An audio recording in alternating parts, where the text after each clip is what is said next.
دا ویډیو ډیره زیاته لازمي ده، مهرباني وکړئ لږ غوندې ټایم ورله ورکئ.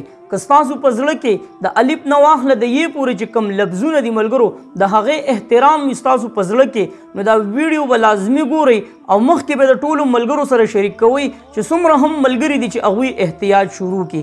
د الف نه واخله د یې پورې چې کوم لفظونه دي ملګرو نو دا زموږ دپاره ډېر زیات معزز دي. ولې معزز دي ملګرو؟ د الف نه واخله د یې پورې دغه لفظونه دا راغونډ شوي دي ملګرو، او د دې نه ټوټل چې کوم قرآن مجید دی نو هغه جوړ شوی دی. قرآن مجید په حضور مبارک صلی الله علیه و آله وسلم باندې نازل شوی او موږ ته لاره ښودونکی هغه کتاب چې د دغه لفظونو بې حرمتي کیږي نو موږ مسلمانانو له په کم از کم آواز اوچتول دي.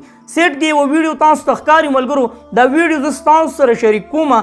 یو قسم کپړه راغلی د مارکیټ ته، په هغه کپړه باندې ملګرو د الف نه واخله د یې پورې چې کوم لفظونه دي نو هغه لیکلی شوي دي.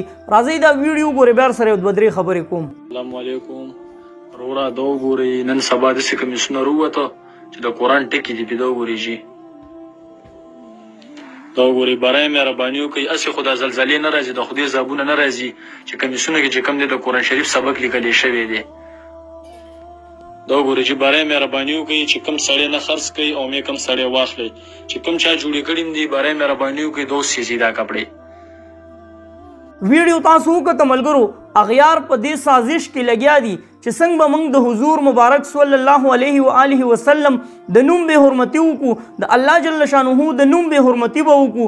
خو بیا افسوس ماله په دې باندې راځي ملګرو چې دا کپړې چې کوم دي نو دا په پاکستان کې موجود دي. دا به زموږ مسلمانانو وروڼو اخیستې د څه دپاره؟ د خپلې پیدې دپاره. چېرې موږ له به د دې کپړې نه یو 200 روپۍ خیر راځي، خو زموږ دغه مسلمانان وروڼه اخلي. بیا ملګرو دا هم کنفرم نه ده چې آیا دا کپړه بارملکۍ ده او که پاکستانۍ. نو که چېرې دا پاکستان کې په یو فیکټرۍ کې جوړه شوي نو زه هغې خلکو ته وایم غلط دي ستاسو په دغه فیکټرۍ باندې، ستاسو په دغه سوچ باندې چې تاسو ته دا لفظونه نه ښکاري.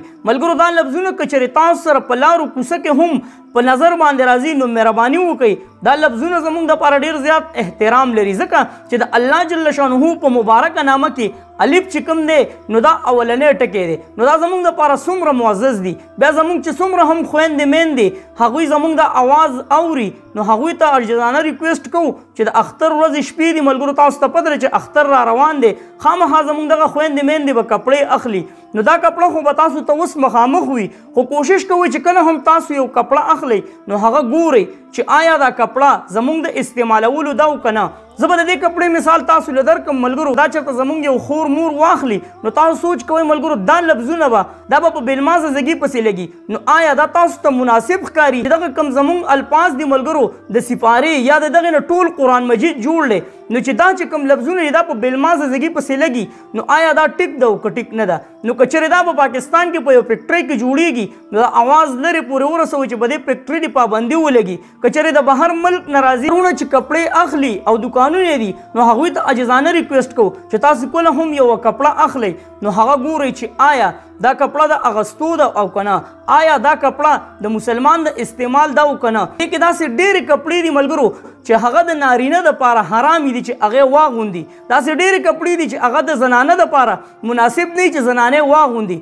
خو افسوس دا دی چې زموږ دغه مسلمانان وروڼه د خپل پیدې دپاره راوړي او په دغه خلکو خرڅوي. زړه کې صحیح ملګرو دغه یو لفظ چې یاره د دې ډیمانډ ډېر زیات دی، خلک یې ډېر په شوق باندې اخلي، راشه واخله او په دغه خلکو باندې به یې خرڅ کړي. نو زموږ هغه وروڼو ته هم عاجزانه ریکویسټ کوو چې داسې کپړې چې ستاسو د استعمال نه وي نو مهرباني وکړئ هغه کپړې مه اخلئ. زموږ خویندې هم هغه کپړې چې اسلام د هغه کپړو نه منع کړې ده هغه نری وي، هغې کې وجود ښکاري نو هغه کپړې هم مه استعمالوئ. او چې بیا داسې قسم کپړه هم مارکیټ ته راشي نو مهرباني وکړئ چې ډېر زیات احتیاط کوئ. دا پیغام مخکې شیر کړئ ملګرو چې څومره هم زموږ وروڼه دي چې هغوی ته ورسي چې خدای مکه دا کپړې هغوی وانخلي. ځکه ملګرو چې ما د مفتي صاحب نه دا تپوس وکړه، هغوی ما ته وویل چې دا ډېره غټه ګناه چې دا کپړې څوک اخلي. نو مهرباني وکړئ چې دا ویډیو مخکې شیر کړئ چې دا پیغام مخکې لاړ شي. چېرته مې الله مخاد آباد او خوشحاله سات آخر کې اواز پاکستان زنده باد، مسلمان زنده باد، تل دې وي آباد دې وي زموږ وطن پاکستان دې وي، مسلمان دې وي. الله پامان.